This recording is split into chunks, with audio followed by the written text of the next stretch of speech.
Bueno, bienvenidos un día más. Adelante, pasad, tomar asiento, relajaos. Mm, Hoy vamos a terminar con todo este apartado ya de métodos de evaluación de proposiciones. Hemos visto cómo se puede usar la tabla de verdad para evaluar proposiciones.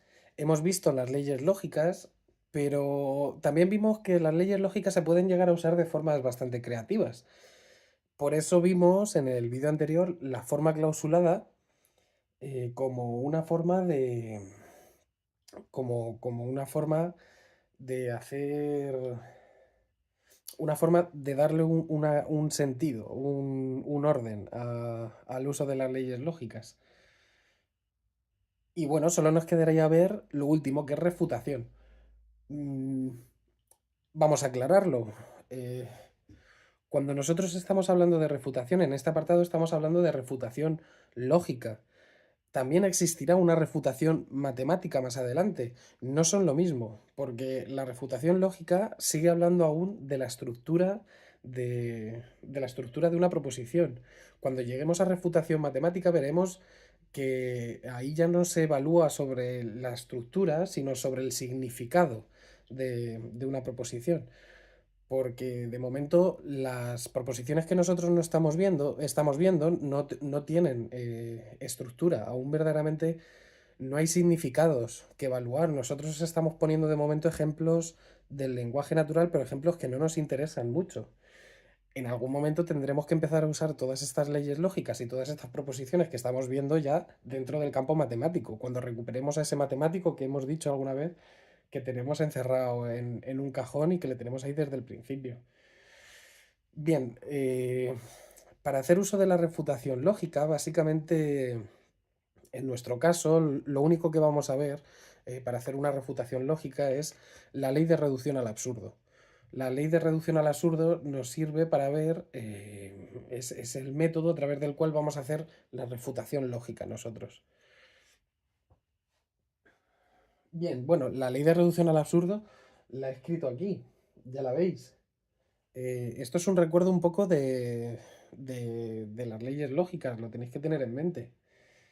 Y alguna vez os he dicho que esta proposición es especialmente interesante para el mundo de las matemáticas y que tiene cierta relevancia para la historia de las matemáticas, tanto para el mundo tanto para la historia de las matemáticas en general como para la historia de las matemáticas personal. En lo personal, os comenté un poco por encima que una profesora mía, la que me metió en el mundo de las matemáticas y la que hizo que me empezase a enganchar a las matemáticas, la que me llevó por el mal camino, sin duda alguna, eh, era una profesora que en tercero y en cuarto nos hizo en algún momento un comentario, quiero decir, ni siquiera os penséis que dedicó una clase entera a hablar de esto. No, simplemente fue un comentario o sea, a lo mejor entre los dos cursos nos habló 5 minutos de esto, pero tengo ese recuerdo de que nos lo mencionó y que a ella le resultaba especialmente interesante la ley de reducción al absurdo. Ella siempre decía que era como una demostración muy elegante dentro de las matemáticas. Eh, Eso con respecto a mi historia personal con las matemáticas. Sin embargo, la ley de reducción al absurdo también tiene mucha importancia dentro de la propia historia de las matemáticas. Empecemos diciendo que fue Aristóteles el que introdujo el método de la reducción al absurdo. O sea, no es un método que desde que apareciese hace un siglo haya generado mucha polémica. No, es que lleva mucho tiempo asentado y se usa mucho en matemáticas y en lógica, pero siempre ha tenido cierta polemiquilla a su alrededor. Ya Paul Goulding, no sé si estaré pronunciando bien el nombre, es un matemático francés del siglo XVI, ya escribió bastantes cosas en contra de la ley de reducción al absurdo. Sin embargo, dentro de la historia de las matemáticas y para nosotros, el apartado que a mí me gustaría recuperar y que nos viene bien para hablar algunas cosas, es precisamente la disputa que hubo a principio del siglo XX entre, eh, ay, se me ha ido el nombre, entre David Hilbert y L.J. Brouwer. No sé cómo le voy a llamar a Brouwer, o sea, no voy a estar diciendo todo el rato L.E.J. Brouwer. Brouwer. Para entender bien esta disputa que tuvieron Brouwer y Hilbert, tenemos que irnos un poco a aquellos vídeos que os comenté de los fundamentos de las matemáticas. Tenemos que irnos a la lista de reproducción anterior, porque si os acordáis, en aquella lista de reproducción yo presentaba las matemáticas como un conflicto, ¿no? Un debate que hay entre el pensamiento matemático y la escritura matemática, y que un poco en base a ese conflicto viene el avance de las matemáticas. Recuerdo haber mencionado a Gilbert en aquel vídeo y ya os dije que Gilbert era un formalista. Entonces, como podéis comprender, entre esos extremos de la escritura matemática y el pensamiento matemático, Gilbert, siendo formalista, está en la parte de la escritura matemática. Él valoraba mucho la escritura matemática.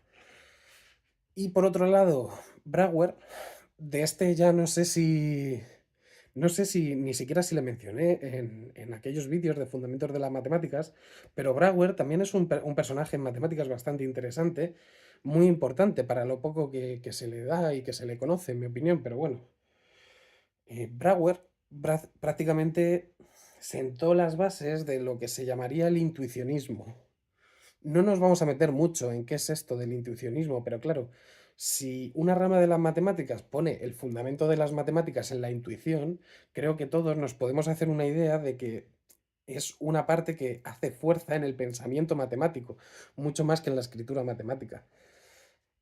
Bueno, pues ambos tienen diferencias intelectuales, pero claro, si encima los dos trabajaban en una revista muy famosa de matemáticas alemana, que era Anales Matemáticos, y os juro que es una revista de matemáticas, pues la contienda estaba servida. O sea, claramente en algún momento Hilbert y Brouwer iban a tener conflictos. Por cierto, al final de este conflicto, los dos abandonaron la revista. Pero bueno, ambos trabajaban en esta revista. Juraría que Gilbert trabajaba como editor y Brouwer era uno de los autores de esta revista de matemáticas.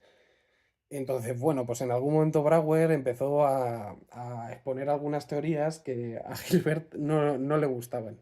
Gilbert, como os he dicho, es un férreo defensor, es un exponente claro del formalismo. Entonces, de alguna manera, Gilbert lo que trata de hacer ver es que lo que podemos resolver por escrito en matemáticas, entonces es mucho mejor que lo que podemos resolver pensando en matemáticas, porque al final, por escrito, otros pueden ver esto que escribimos. Esto dejando a Gilbert, claro, o sea, esto sería simplificar mucho su teoría, pero podemos entenderla un poco de esta manera y entender así un poco lo que es el formalismo.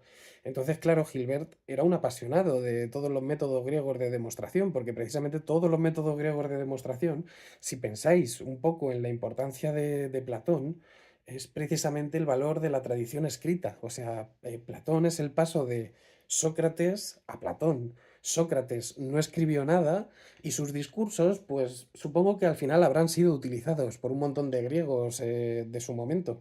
Sin embargo, Platón es el que hace uso de esos discursos de Sócrates y es el que los deja por escrito. Y entonces el que tiene un poco el valor para nosotros, ¿no? Pues eso mismo ocurre con un poco con Gilbert. Gilbert descubrió el valor de la escritura para las matemáticas a través de las demostraciones griegas que como se apoyan en elementos geométricos, en elementos gráficos al final, y en demostraciones así muy visuales, pues a Gilbert todas estas cosas le flipaban y le encantaban un montón. Sin embargo, aquí viene un poco el intuicionismo. Vamos a hablar un poco de esta rama, porque claro, el intuicionismo, para entenderlo bien, tenéis que saber que es una rama del constructivismo. Todo constructivismo ya está más cerca de ese apartado del pensamiento matemático que del apartado de la escritura matemática. Pero, pero en concreto, el intuicionismo es un constructivismo que estaba bastante radicalizado en aquellos tiempos, quiero decir, radicalizado para lo que es un académico. O sea, no os penséis que eran gente lanzando cócteles Molotov, ni nada. No, no, no. O sea, verdaderamente simplemente era un constructivismo, pero era un constructivismo bastante duro y bastante, bastante extremo, ¿no? En algunas de sus decisiones. Entonces, Ellos pusieron en duda algunas de estas demostraciones y algunas de estas observaciones que hizo Aristóteles. Bien, vamos un poco al corpus, ¿no? de esta crítica y de este conflicto que hubo en las matemáticas. Aristóteles, ya veis, bueno, ya dijimos en su momento que él hizo énfasis en la ley del tercio excluido, fue él el que la introdujo, y la ley de contradicción. Ya dijimos que Aristóteles dejó muy bien señalado que las proposiciones o son verdaderas o son falsas, no cogen un valor intermedio, no cogen otro valor más allá. Y por otro lado, siempre son una de esas dos cosas. O sea, no pueden ser las dos cosas a la vez y siempre tiene que ser una de esas dos cosas. De estas observaciones vienen un poco la ley del tercio excluido, la ley del tercio excluso y la ley de contradicción. Sin embargo, lo que vienen a decir los intuicionistas, para ponernos un poco en situación, si ponemos como fundamento de las matemáticas la intuición, igual, esto es simplificar mucho y si hay algún intuicionista por aquí, seguramente esto no le guste. Pero al final, en intuiciones, cuando hablamos de intuiciones, muchas veces tenemos los seres humanos intuiciones que no son ni verdaderas ni falsas. Y, y al final una intuición también se nos manifiesta a nosotros a través de una proposición. Lo he dicho en varias ocasiones que nosotros pensamos con palabras y pensamos formando proposiciones. Entonces, que una intuición, es decir, una proposición que se forma en nuestra cabeza, en ocasiones no tenga por qué ser ni verdadera ni falsa, nos indica que existen proposiciones que no tienen por qué ser verdaderas o falsas. Entonces, la ley del tercio excluido y la ley de contradicción, para todos estos intuicionistas, estaría en duda, porque una proposición no tiene por qué ser verdadera o falsa. O sea, esto no tiene por qué ser una tautología necesariamente desde el punto de vista del intuicionista. Del mismo modo que la ley de contradicción, o sea, si una proposición no tiene por qué ser verdadera ni falsa, pues a lo mejor de la conjunción que algo no es verdad, de algo que no es verdadero ni falso con la negación de algo que no es ni verdadero ni falso, pues a lo mejor eso no tiene por qué ser necesariamente una contradicción. Y claro, pues esto pone en duda un poco ya muchos de los principios de Aristóteles. Y esto es lo que defendía en otras palabras Brouwer. Sin embargo, alguno de vosotros me podrá echar en cara, oye, me has dicho en este vídeo que me vas a hablar de la ley de reducción al absurdo y sin embargo tú me estás hablando de la ley del tercio excluido y de la ley de contradicción. ¿Qué tienen que ver esas dos formas, esas dos leyes con la ley de reducción al absurdo? Bueno, pues es que si os dais cuenta, y por eso es importante escribir la ley de reducción al absurdo de esta manera, aunque ya veréis que luego en los ejercicios yo no la voy a usar de esta manera. De hecho, si podemos, hacemos un ejemplo antes de terminar. Pero dentro de la ley de reducción al absurdo, nosotros ya nos encontramos con una de estas dos leyes, que es la de contradicción. En esta parte. Hubo un momento en un vídeo que yo encallé, me ocurre a menudo y lo siento por vosotros, pero encallé porque decía que la ley de contradicción al absurdo no negaba, o sea, no hacía una contradicción en una proposición, en nuestra proposición original, sino en otra dada. Es decir, si nosotros lo que queremos es demostrar P, sea lo que sea, y nosotros negando P, llegamos a la conclusión de que se contradice una ley distinta de P, una ley dada, otra ley que conocemos, que es verdadera, entonces eso nos dice que no podemos negar P, que P tiene que ser verdadero. Claro, si aquí estamos haciendo uso de la ley de contradicción y el intuicionista hemos dicho que no acepta esta ley de contradicción, entonces, por extensión, el intuicionista tampoco acepta una demostración usando la ley del absurdo. Y es de ahí de donde viene un poco el conflicto que tuvieron Hilbert y Brouwer. Ahora, esto es como todo. Aquí cada uno puede tomar su decisión. Uno puede pensar que la ley de reducción al absurdo para demostraciones puede estar bien y puede ser útil, otros quizás la descarten. ¿Cómo va a ser en mi caso? ¿Cómo en estos vídeos yo afronto un poco esa disputa de la ley de reducción al absurdo? Bueno, pues muy sencillo. La verdad es que yo no soy como mi profesora. Yo me gusta mucho, me parece muy elegante la demostración por reducción al absurdo. Sin embargo, yo personalmente me cuesta aceptar las demostraciones por ley, haciendo la ley la ley de reducción al absurdo. No las rechazo, no me importa que otros hagan, o que un alumno, por ejemplo, haga una demostración haciendo uso de esta ley, pero no es una forma de demostración que yo personalmente busque, no es algo que yo tengo en mente. O sea, si no se me ocurre ninguna manera de demostrar algo que tengo que demostrar, pues porque me aparece en un examen o algo, pues entonces si no se me ocurre ninguna otra manera, ya empezaré a tirar de reducción al absurdo y de todo lo demás. Pero en principio no es una herramienta que yo tenga en mente. Y es que no solo Goulding ni Brouwer a lo largo de la historia han visto aspectos negativos en esta ley de reducción al absurdo. Es que el propio Aristóteles ya dejó observado que estos métodos de demostración indirectos, porque al final demostrar que la negación de algo nos lleva a una contradicción no es exactamente lo mismo que demostrar que este algo, que este P exista. Entonces, el propio Aristóteles dejaba visto esta ley de reducción al absurdo como un método con menos cientificidad. Y es verdad. No solo eso, sino que además, si yo tengo mi apartado de matemático y mi apartado de filósofo. Yo estudio también filosofía y en tanto que filósofo, pues al final a veces te ves metido en debates, a veces ves, o sea, sufres y vives distintos procesos dialécticos con otras personas. Y en muchas ocasiones descubres a través de la filosofía la cantidad de veces que la ley de reducción al absurdo se termina convirtiendo en una falacia, en una discusión cualquiera normal, en nuestro lenguaje natural, que hemos dicho varias veces. En muchas ocasiones la ley de reducción al absurdo es como que se une con la falacia de pendiente resbaladiza y entre ellas hacen una combinación que es este típico argumento que seguramente habréis visto alguna vez vosotros también si habéis tenido debates.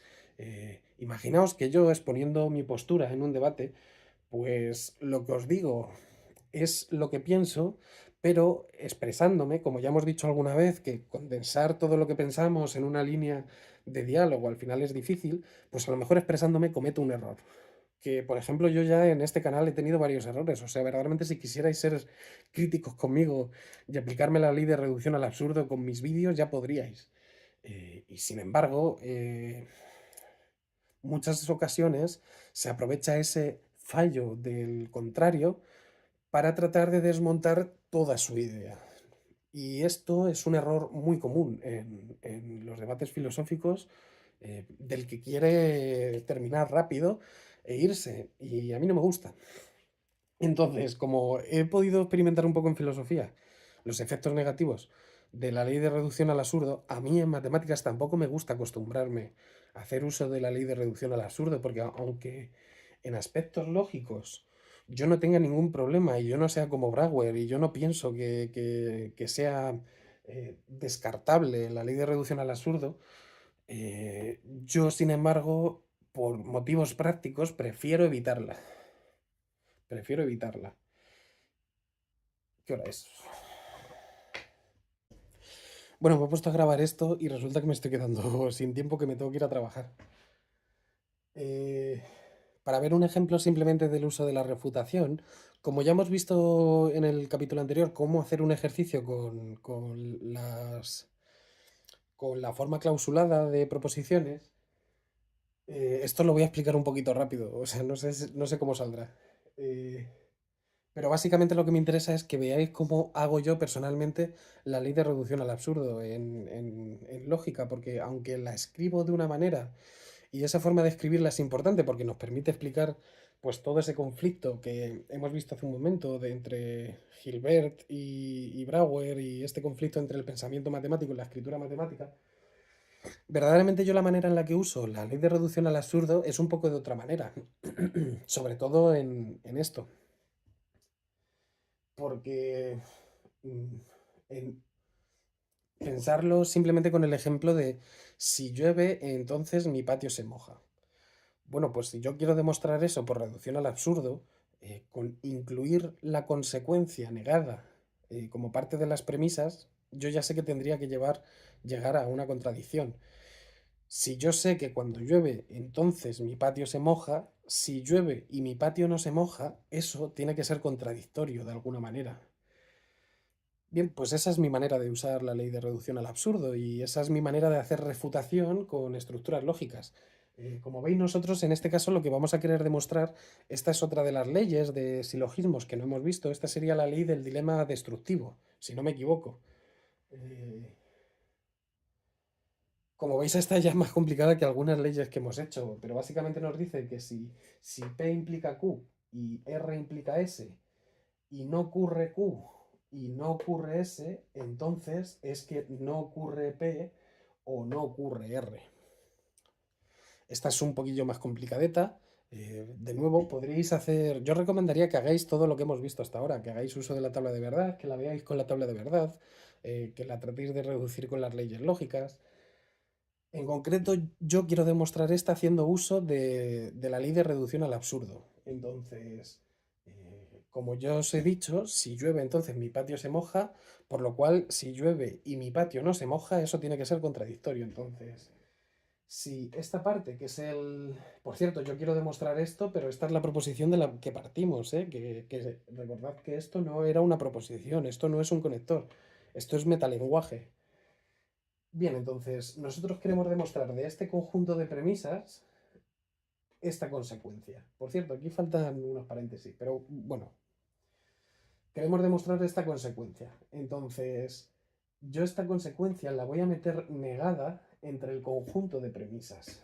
Ahora yo quiero demostrar que con todas estas premisas llego a una contradicción.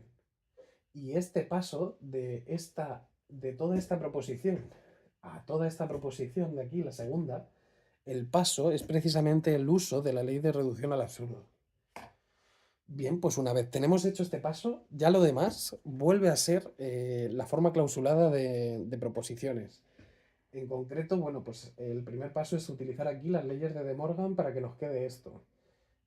Además, cuando tenemos las leyes de De Morgan, si os fijáis, nuestros conectores principales son conjunciones y estos son conjunciones, de forma que puedo quitar por la ley asociativa y la ley de reducción de paréntesis, podemos quitar estos dos paréntesis aquí. Y ahora, de la misma manera en la que hemos podido quitar paréntesis por las leyes asociativas también, podríamos agrupar este condicional con P, que es lo que tenemos aquí, y este segundo condicional, R implica S, con R, que es lo que tenemos aquí en esta segunda proposición. Y, perdón. Y por otro lado, estas dos que se nos quedarían por aquí sueltas. Eh, vale. Me interesa en especial que os quedéis con esta última línea, porque es con la que vamos a continuar en cuanto vuelva. Bien, bueno, espero no confundir mucho con esto. Nosotros seguimos queriendo demostrar esta proposición de aquí arriba, como queremos demostrarla haciendo uso de reducción al absurdo. Hemos incluido la consecuencia entre las premisas negado y a partir de aquí, de esta proposición que tenemos aquí, hemos hecho varias equivalencias, que son las que hay en el anterior corte, hasta que al final del corte anterior hemos llegado a esta proposición. Vale, nosotros hemos agrupado ahí ya las cosas como a nosotros nos interesa. Y fijaos, porque verdaderamente esto, aquí vamos a hacer uso... Por cierto, esto ya sería mentira. Este conector es simplemente una implicación a secas.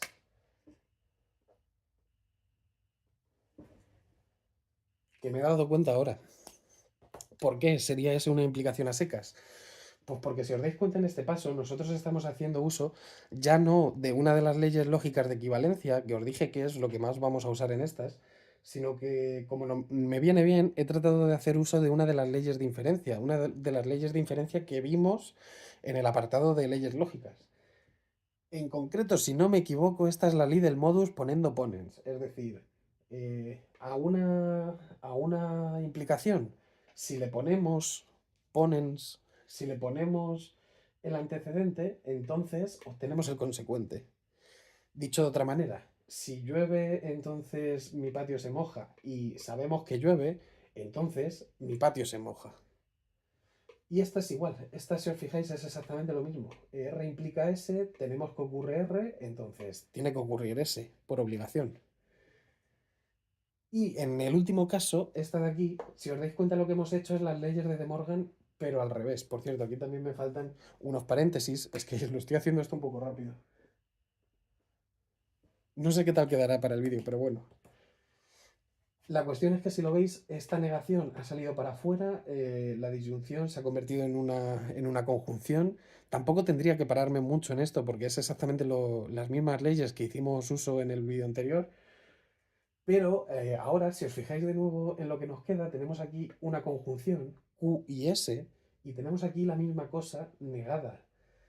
Esto, precisamente por la ley de contradicción de Aristóteles, si tenemos una cosa y la misma cosa negada, esto tiene que ser una contradicción. Y fijaos que nosotros desde el primer momento, desde la primera línea que hemos hecho, nosotros estamos arrastrando el hecho de que esto tiene que ser una contradicción.